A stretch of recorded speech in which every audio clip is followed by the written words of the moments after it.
It didn't take much to convince Nathanael that Jesus was the Son of God.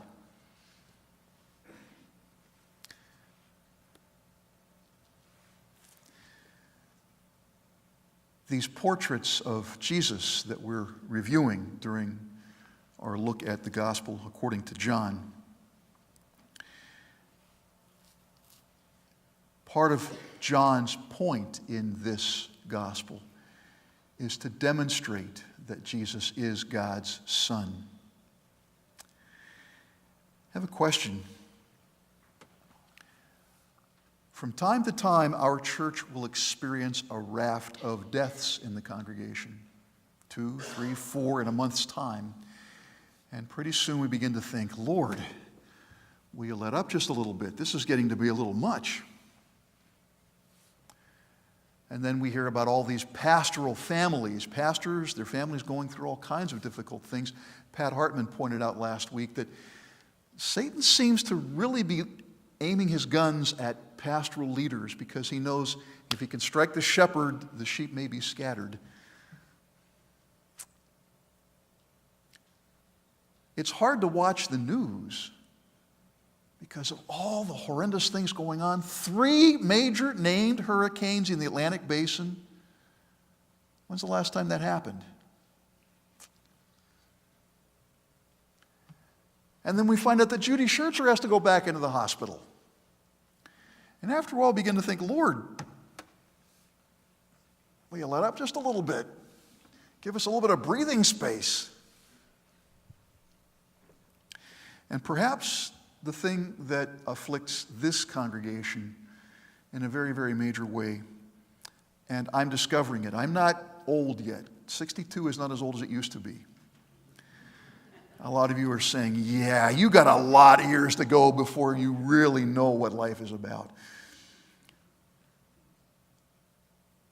But I'm sensing this from some people and hearing it from a number of others. I am no longer what I was.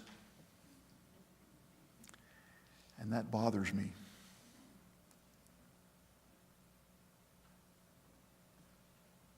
Age does have a way of robbing us of vital energy and creativity and stamina. Remember when you can run up the steps? Or do you remember?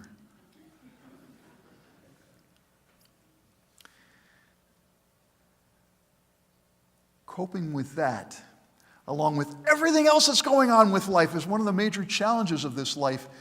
And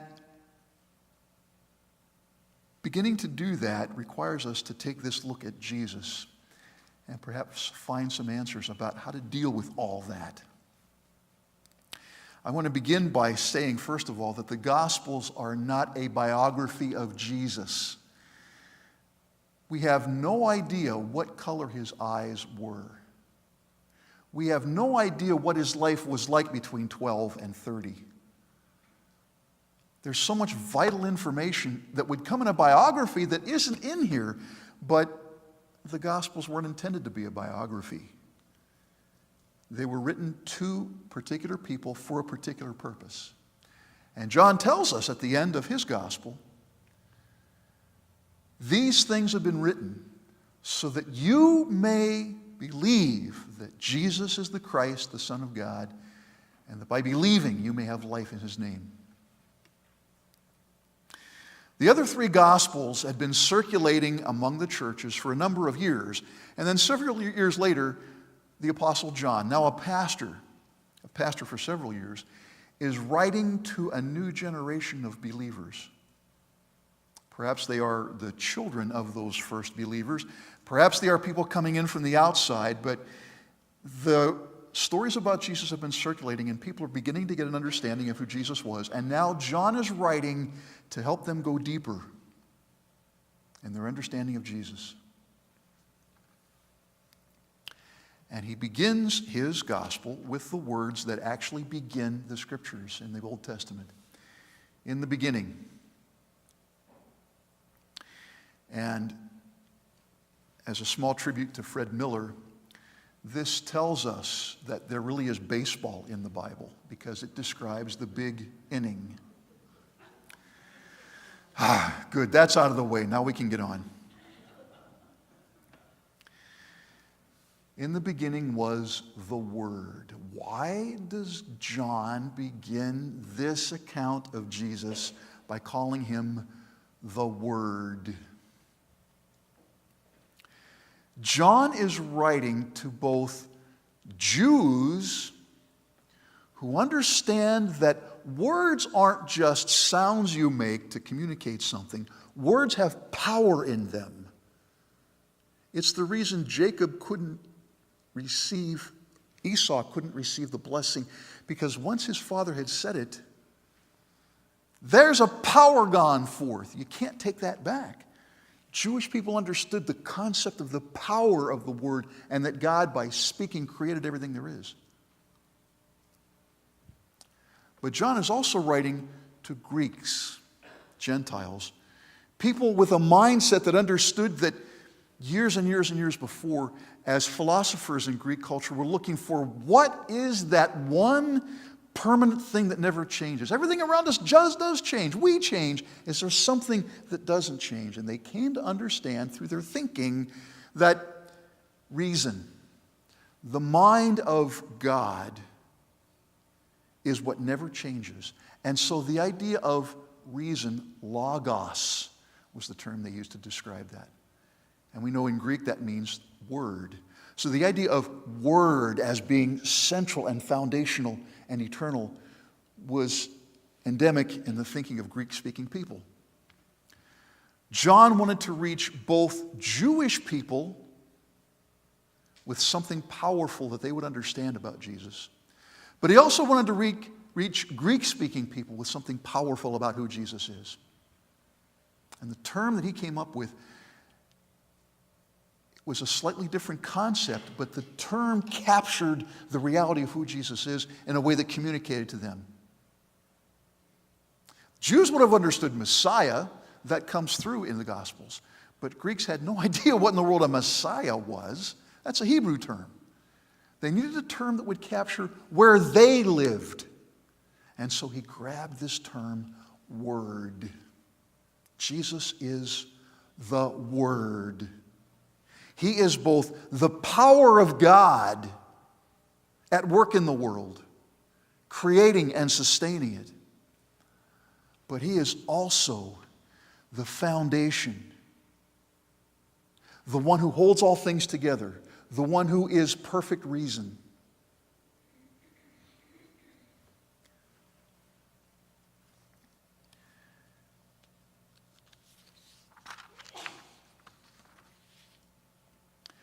The Word in the beginning was the Word. So now he has the attention of the people he wants to address. They know that John is speaking their language. And then he goes on. The Word was with God.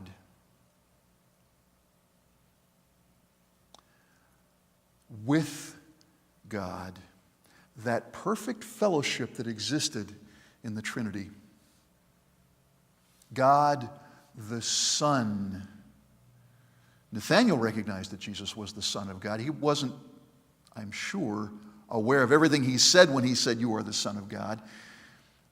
But John describes Jesus as the only begotten, or the one and only, a unique relationship. Nobody else is the Son of God the way Jesus is.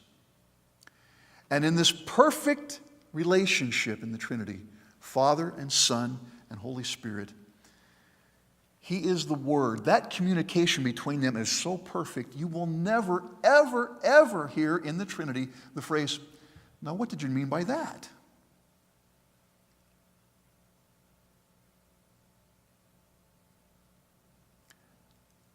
This is always a dangerous question to ask married couples, but have any of you ever had to say that to your mate? Now, what did that mean? Communication between husbands and wives is one of the absolute foundational, fundamental principles, and is one of the hardest things in the world to do. And volumes have been written, and unending counseling sessions have been endured to try to help people communicate with each other as husband and wife because we think so differently and we feel so differently. We have a lot in common, but a lot that's different. That never happens in the Trinity. And the fact is, we were designed for that kind of perfect communication with each other.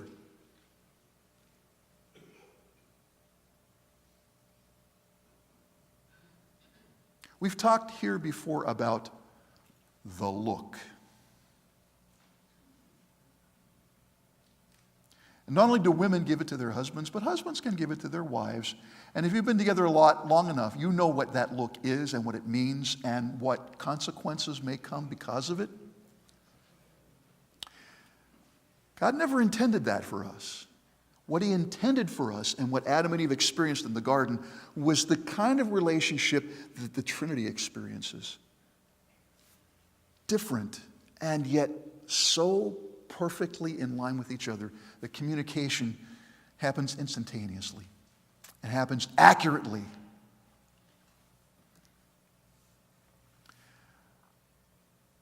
Here's an interesting thought. The Bible says that God is love. But love, to be love, has to express itself. And before creation, before the angels, before there was anything, there was God. So how does God express love when there's nothing to express it to?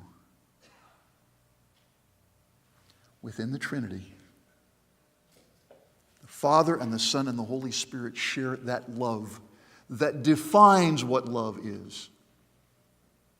It's one of the reasons that I'm convinced Muslims are not correct. Allah is God and is only one being. But if Allah is only one being, then before anything was made, there was no way to express love. Within the Trinity, love can be expressed. And it's one of the reasons I'm convinced, though I don't understand it and can't explain it, that Trinity is a reality. Love, to be love, has to express itself, and God does within the Trinity. And He designed us to be the same way, to experience and express love. The problem is, sin entered the picture, messed everything up, and now there is something in our hearts that longs.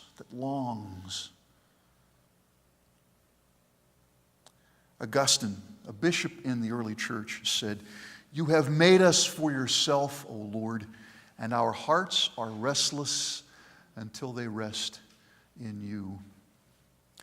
French mathematician by the name of Blaise Pascal, and a believer, very, very deeply committed believer, said this: "There is a God-shaped vacuum in the heart of every human being.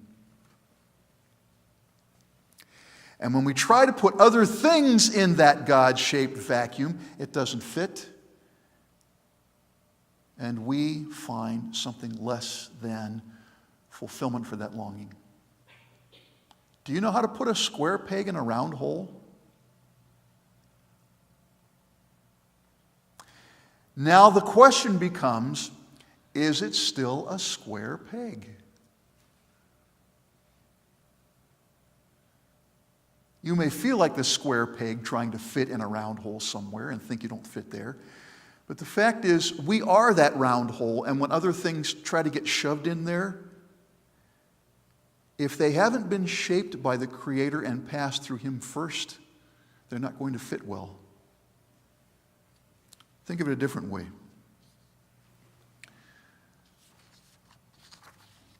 One of the largest super tankers in the world can carry a cargo of 550,000 metric tons.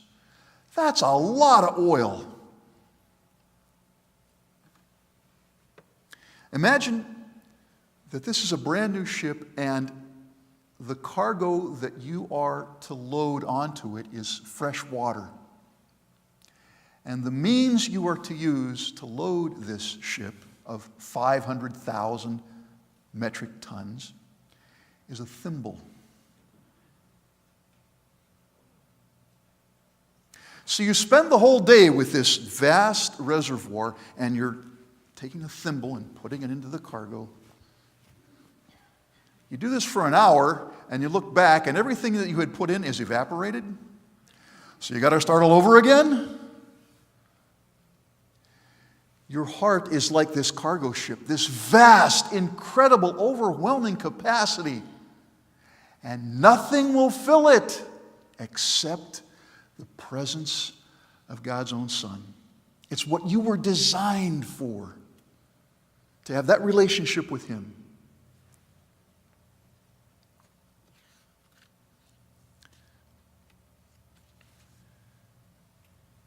In the beginning was the Word, and the Word was with God, and the Word was God. This is tough to wrap our brains around, and trying to explain it to children, can't even explain it to adults.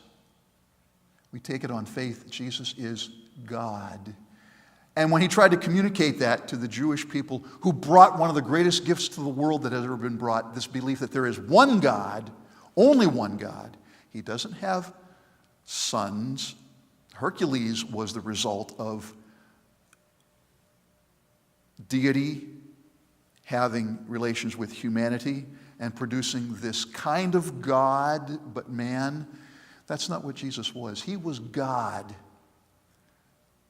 And so when he told the Jewish leaders, I and my Father are one, they said, who in the world is your Father? He had to tell them, you have no idea who my Father is, so you can't know who I am. Jesus is God. He had this unique relationship as God's Son that no one else will ever have.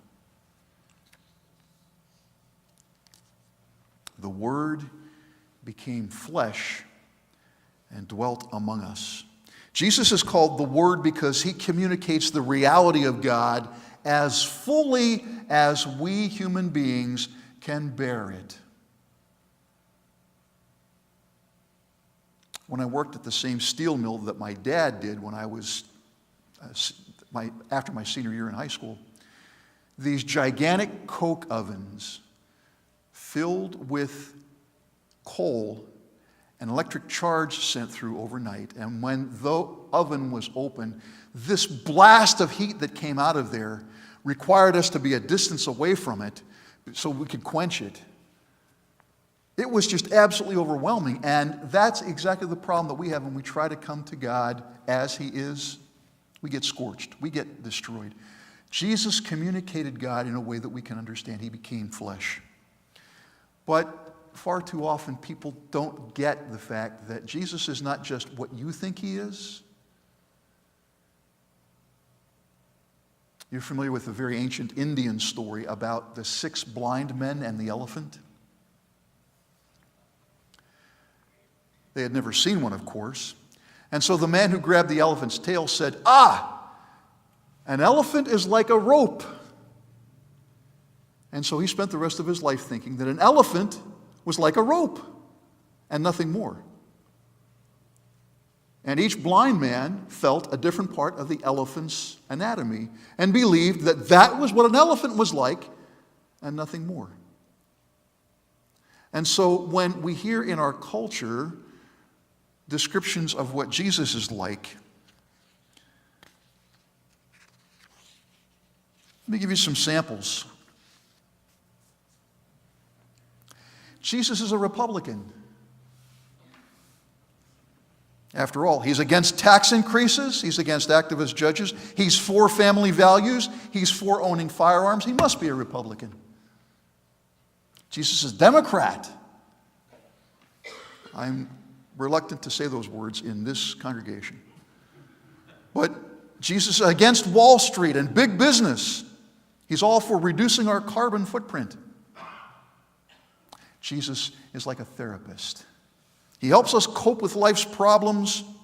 He heals our past. He tells us how valuable we are and not to be so hard on ourselves. There's the touchdown Jesus that helps athletes run faster and jump higher than non-Christians, and he determines the outcome of Super Bowls. And there's the yuppie Jesus who encourages us to reach our full potential, reach for the stars, and buy a boat. And all these things are perhaps aspects of Jesus or our own projections of Jesus, but it's like grabbing one part of the elephant and saying, this is what the elephant is like. And we miss the picture. We miss the reality.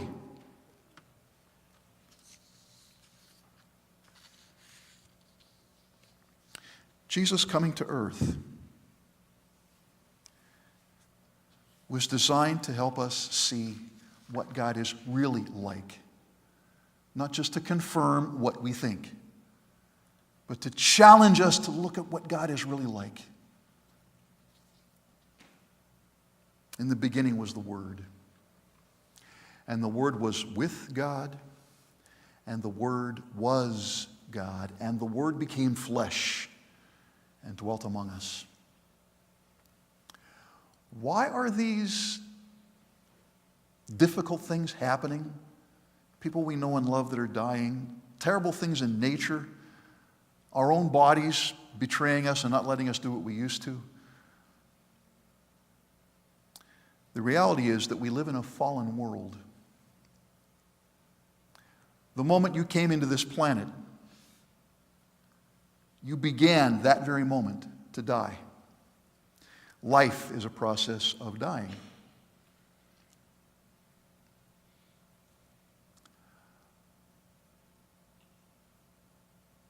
Not only do we live in a fallen world where death is a reality, but we were designed for something so much more than the very best the world has to offer.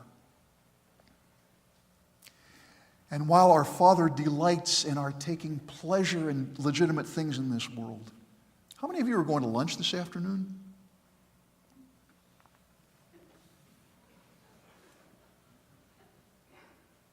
I mean, sometime after this service, you're going to go get something to eat. Is nobody going to do that today? Whether you go out to eat, whether you go home to eat, whether you grab a snack and do something else, at some point today you're going to eat. How good does food taste when you're hungry? One of those amazing pleasures that fathers allowed us to have. These incredible bodies, now please don't take the time to plan where you're going to have lunch after the service today. I'm almost done. Hang in there a little bit longer. But when we become so attached to the things of this world that we don't have room for a Father, when food becomes such an obsession that we don't know how to say no to certain things, this is a dangerous subject to bring up in EC circles, but to tell you the truth, gluttony really is a sin. You ought to talk, preacher. Yeah, I am. Anytime anything becomes so important to us now that we kind of ignore God or think we deserve this thing, like health or a happy, comfortable retirement. Anytime the things of the world and all the pleasure that it brings us, we feel we are entitled to, that's the point at which God says to us, you don't understand, this is temporary, and it's for your pleasure, but don't make it the center of your life because I'm about to wean you off all this to get you ready for the thing you were designed for, eternity with me. So enjoy the meal today. Enjoy the retirement. Enjoy the time with the grandkids. Enjoy a body that works the way it does and a mind that it works the way it does.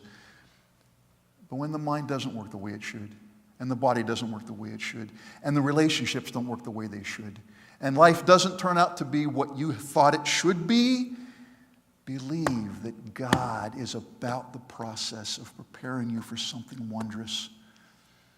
And painful and difficult as this is, it's getting you ready for something you would not even imagine right now. God makes that available through His Son. Pray with me.